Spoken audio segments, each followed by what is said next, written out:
What if the 2008 Lions didn't go 0-16?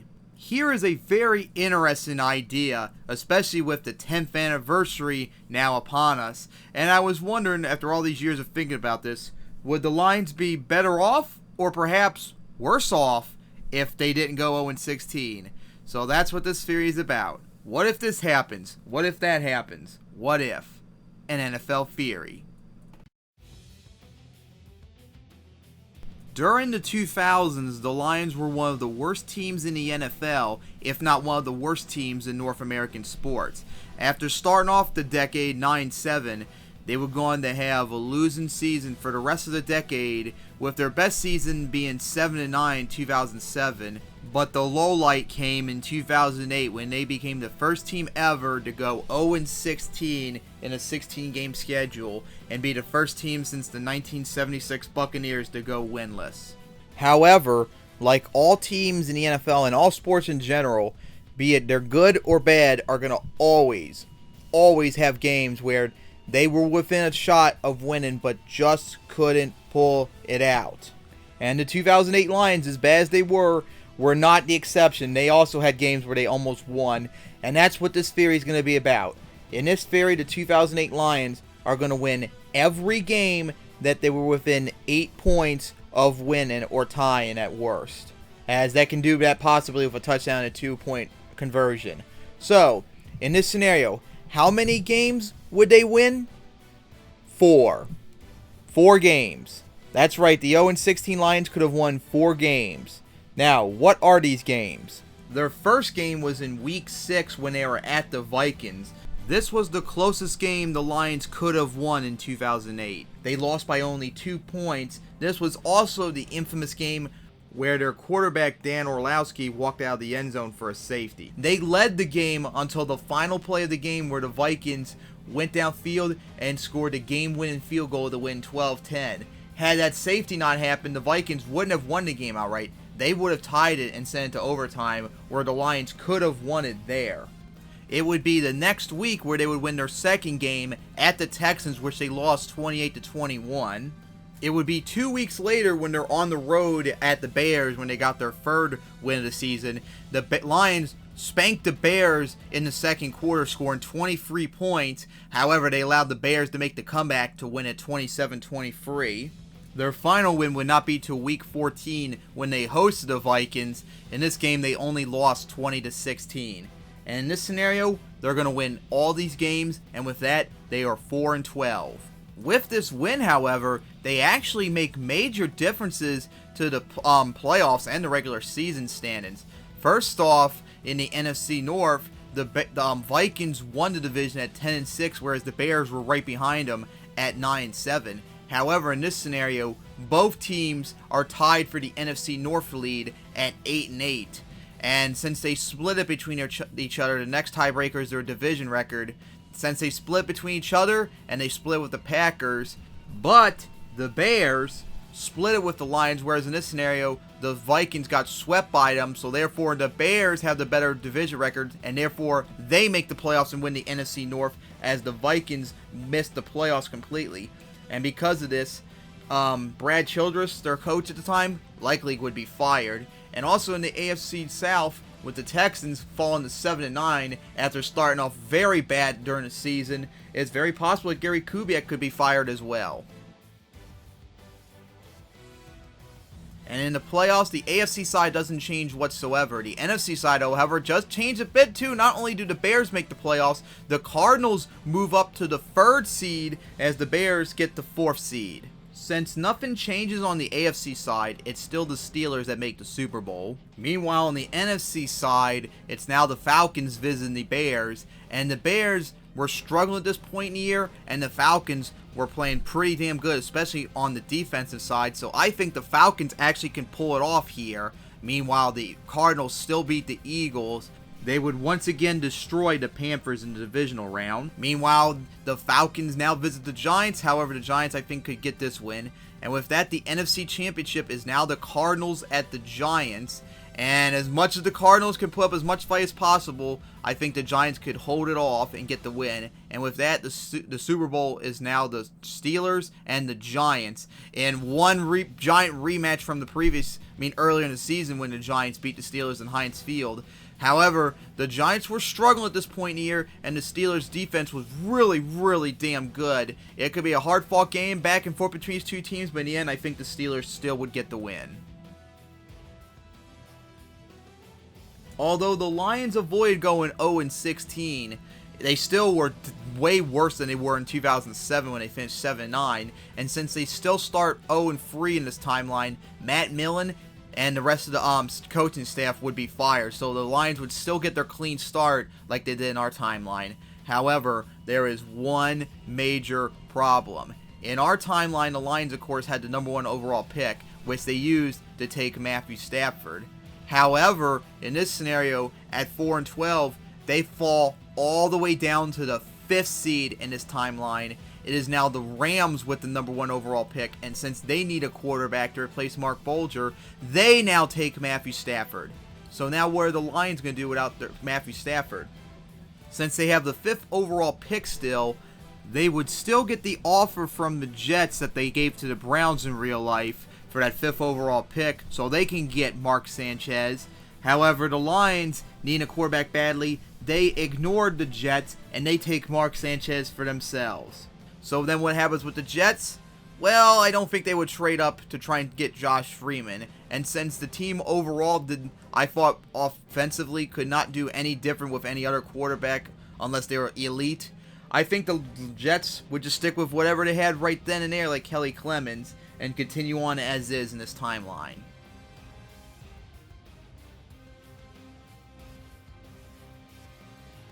With a new heir and a new quarterback, the Lions begin to try and rebuild in 2009. However, of course, the team was pretty bad, and Mark Sanchez had a pretty bad rookie year too. So, in the end, the Lions don't go much further. In fact, they regress, and since Mark Sanchez was nowhere near as good as Matthew Stafford was in that incredible game against the Browns, the Lions end up falling off and finishing 1-15 as the worst team in the NFL in 2009.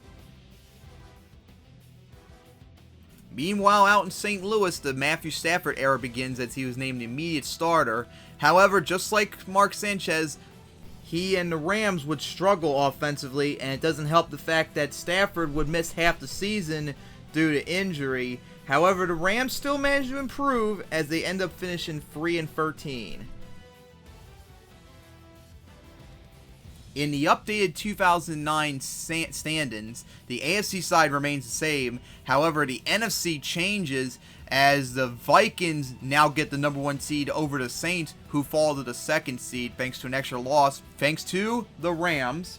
Since nothing changes on the AFC side, and I don't think the Jets would be any better or worse without Mark Sanchez and with anyone else they have, it's still the Colts that make the Super Bowl. And the NFC's wildcard round would remain the same, as it's now the Cardinals visiting the Vikings, which I think the Vikings could easily get. And then it's the Cowboys at the Saints, a rematch from early in the season, where the Cowboys gave the Saints their first loss of the year, and they spanked them really good too.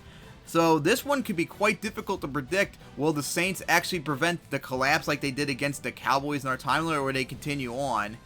But in this scenario, I think the Saints might actually manage to pull it off in the rematch, which now sets up our NFC title game with now the Saints visiting the Vikings instead of hosting them. And remember, in our timeline, this game went right down to overtime, mainly because the Vikings struggled at the end of the game when Favre threw his interception. However, with them hosting it, they would apply much more pressure to the Saints, and in the end, I think the Vikings actually could get it. And with that, our Super Bowl is now the Vikings and the Colts. And as Jeff mentioned on Schleg Day over the last bunch of years, the Vikings actually might have been a better team overall than the Saints were, especially on defense. And of course, with that, I think the Vikings actually could pull it off against the Colts to get their 2nd title. It's now 2010 as we enter the 2010 draft, with the main focus on being Sam Bradford. Now, the Lions have the number 1 overall pick. However, since they just drafted Mark Sanchez last year, they have no need to get a quarterback now. In fact, the next two teams, the Rams and Buccaneers, also don't need a quarterback either. So in the end, Bradford would fall all the way down to the 4th selection, where he would be taken by the Redskins. So then you're probably wondering, what would happen with Donovan McNabb then? Since the trade was actually very cheap, I think the Redskins still probably would do the trade for McNabb and have him be the bridge quarterback for Bradford in the future.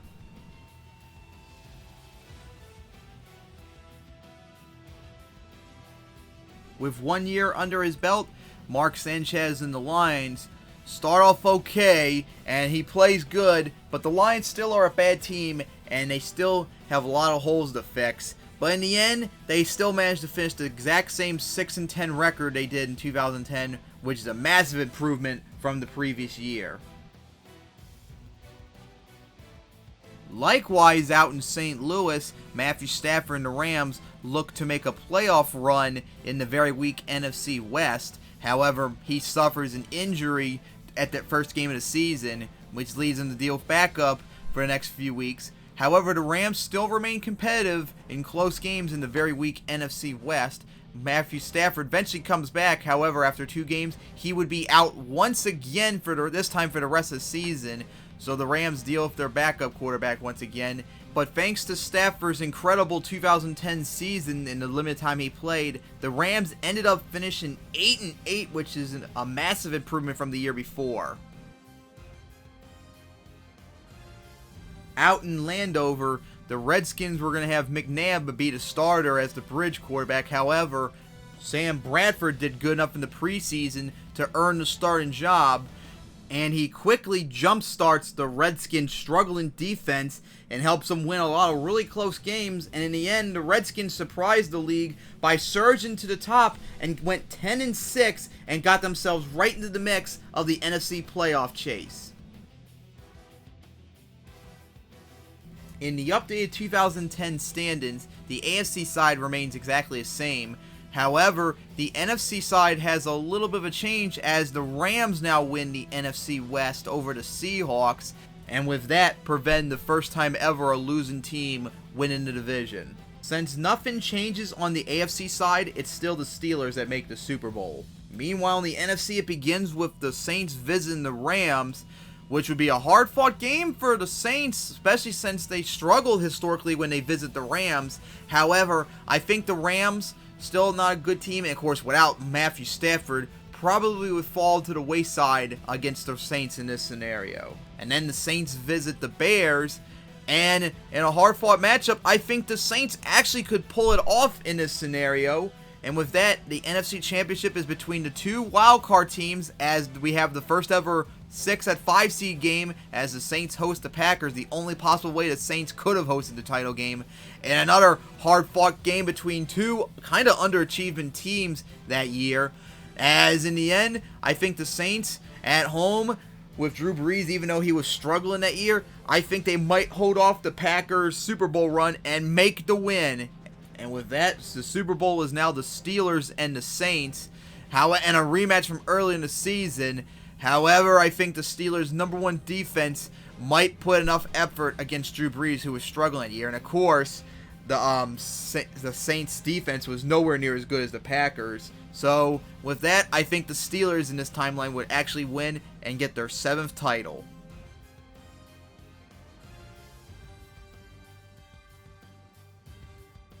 Now it's 2011, as the Lions look forward to try and make a playoff appearance after 12 years.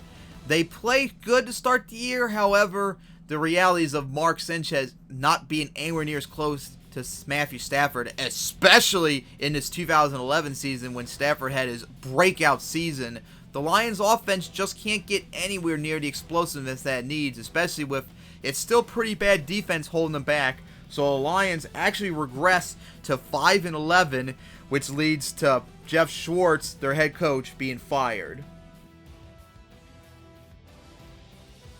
After missing most of 2010, Matthew Stafford and the Rams are ready to go to try and make another run at the playoffs. And Matthew Stafford plays very well. The Rams have a really good offense. However, their defense holds them back. And more importantly, the 49ers rise out of nowhere to provide a serious challenge for them, along with having one of the league's toughest schedules in 2011. And because of this, the Rams once again finish a back-to-back 8-8. A good team that is unfortunately stagnant due to unfortunate circumstances of time. Meanwhile, out in DC, the Redskins, after almost making the playoffs the year before, looked ready to make a possible Super Bowl run in 2011 with Sam Bradford. However, the reality set in as the Redskins fall apart. Sam Bradford misses a whole bunch of the season due to injuries, and the Redskins completely bottom out as they end up finishing 2-14 and right up there as one of the top few picks in the 2012 draft. In the updated 2011 standings, the AFC side remains almost the same, with the Raiders now winning the AFC West and the Titans managing to get the 6th seed. In the NFC side, the Packers still have the number 1 seed, but the Saints got the number 2 seed as the 49ers fall to the 3rd seed, and the Cowboys managed to get the 6th seed and into playoffs. The playoffs would begin with the Texans beating the Titans. Then it would be the Cowboys visiting the 49ers in a rematch from Week 2, and I think the 49ers could get their revenge in that game. And the Steelers would destroy the Raiders. And then in the division round with the 49ers visiting the Saints, with their wild back and forth game, this time with the Saints at home, they managed to pull it off. Meanwhile, the Patriots would knock off the Steelers. Our AFC Championship is still the Ravens at Patriots. However, since I think the Ravens were the much better team against the Patriots and were easily capable of beating them on the road, with their loss in the AFC Championship in that timeline due to unfortunate close circumstances, I think the Ravens actually can get it this time around. Meanwhile, it's the Giants at the Saints, which of course is another rematch for the Giants early in the year. However, if you remember, the Giants got destroyed, and I mean destroyed by the Saints on Monday night. And I think the Giants, even if they put up an incredible effort, still probably wouldn't be able to pull it off in the end.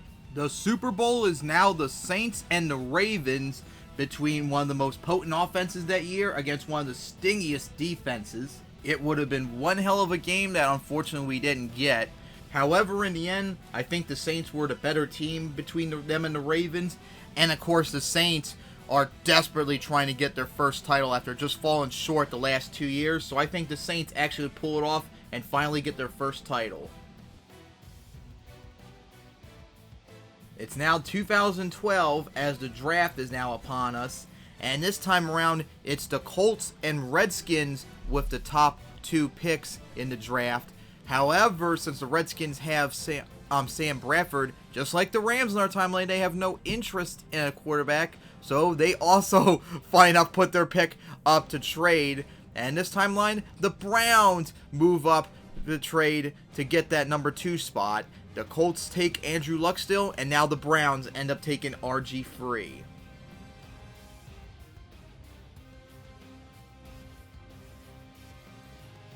After the disappointing 2011 season, the Lions hope to make a turnaround in 2012. However, the season continues to fall apart for him as Mark Sanchez continues to show that he is not the quarterback for the Lions. And the Lions end up losing a lot of very close games because he could not pull through when they needed to. And the Lions, once again, fell off a cliff and they finished 1-15 for the second time in 4 years. After having a dominant offensive performance in 2011, Matthew Stafford and the Rams looked forward to try and make a run back into the playoffs in 2012. However, Matthew Stafford takes a step back in 2012, doesn't put anywhere near as good of a performance as he did last year. However, their defense played so much better that they still remained very competitive, and they managed to improve to 9-7. But unfortunately for them, just like they had to deal with the 49ers rising up, now they have to deal with the Seahawks being a thorn. After the awful 2011 season, Redskins tried to turn around in 2012. Sam Bradford plays better, but of course, he's no RG3, and he puts up nowhere near of a performance that the Redskins had that year. And unfortunately for him, the Redskins don't get much anywhere else as they end up finishing 3-13. With their new franchise quarterback, RG3, the Browns make a surprising turnaround. They don't start off 0-5 in our timeline. They put up one hell of an offensive performance with RG3, and the Browns stunned the league, as not only did they go 11-5, but they ended up winning the AFC North. In the updated 2012 standings, the original 3 seeds in the AFC remain the same, with the Browns moving up the Ravens spot to take the 4th seed, with the rest of the playoffs remaining the same. The NFC side, the top 3 teams remain the same, with the Giants replacing the Redskins as the 4th seed. Since I mentioned before that I don't think the Giants could beat the Seahawks that year even if they hosted them, the rest of the NFC side of the playoffs remains exactly the same, as it's still the 49ers that make the Super Bowl. Meanwhile, in the AFC, a huge showdown begins in the wild card as one of the most anticipated playoff games ever happens as the Colts visits the Browns. How about this? Andrew Luck and RG3 in their rookie year going against each other in the playoffs. The Colts would probably struggle against the Browns' good defense. However, RG3 would still suffer his ACL tear at the end of the game. But in the end, the Browns do manage to win. However, of course, the next week when they visit the Broncos without RG3, they would go nowhere and the Broncos would crush the Browns. With our AFC Championship now, the Patriots at Broncos, like I said in a previous theory, I think the Broncos would pull it off. Which sets the Super Bowl up as the Broncos and 49ers. And in this matchup with a hard-fought defense against them, I think Peyton would probably fall apart in the Super Bowl and the 49ers would get the win.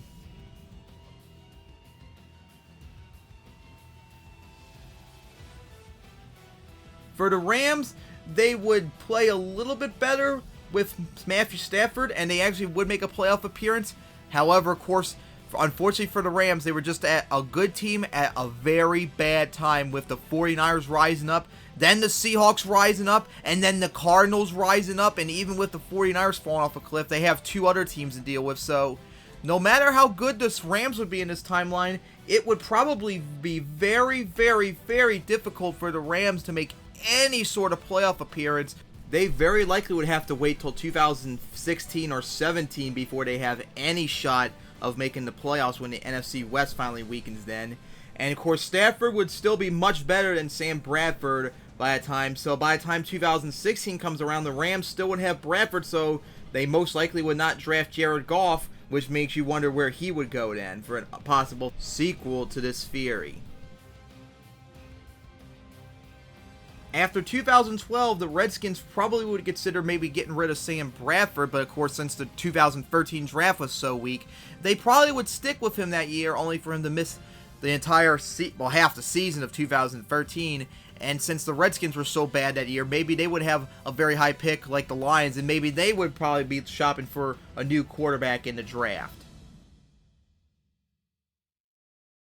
For the Browns and their 1-season change in this timeline, hey, making the playoffs and win a game is a pretty impressive feat. But of course, seeing how the Browns played and the RG3 played after that, they probably wouldn't make a playoff run except maybe in 2014 if they're lucky. And then when 2016 comes around, the Browns would very likely be in the exact same position they are in our timeline. And then finally, the main team of this theory, the Lions. After 2012, they probably would want to get rid of Mark Sanchez and find a new quarterback in the draft. But of course, the 2013 draft was not good in terms of quarterback, so they probably would stick with him in 2013. And then of course, when he suffered his season-ending injury before the season even began, they would fall off a cliff once again, bomb out near the bottom of the league, and of course give them a very high draft pick, which then in the 2014 draft, they have a shot to get Blake Bortles, Johnny Manziel, Teddy Bridgewater, maybe even take Derek Carr and such. So the options are much more open in 2014, and who knows what would happen then. But of course, overall, yay, the Lions didn't avoid, they avoided 0-16, and yay, they still cleaned house after 2008, but overall, in the end, they actually played worse. Funny enough, worse in this timeline than they did in our timeline, going 0-16. 4 straight losing seasons after 0-16, and not a single playoff appearance. All because they could not get the right quarterback. So, in the end, Lions fans, you honestly should thank your lucky stars that you went 0-16. Or maybe even if you just went 1-15, you would get the #1 overall pick. So maybe if you got one game, maybe you'd be lucky. But in the end, going 0-16 was really the best thing, at least for the Lions, for like the last 10 years. But hey, it's just a theory, an NFL theory. Hope you enjoyed this one. This is one I wanted to talk about for a long time. And I got 2 new theories coming up hopefully soon. And they're back to the original 1 season length before I get to a really, really long and interesting one. The next one coming up is going to be very interesting. I don't think anyone ever thought of that except for an NFL that Dave Demachek used to do on NFL.com. So see you guys then for that one.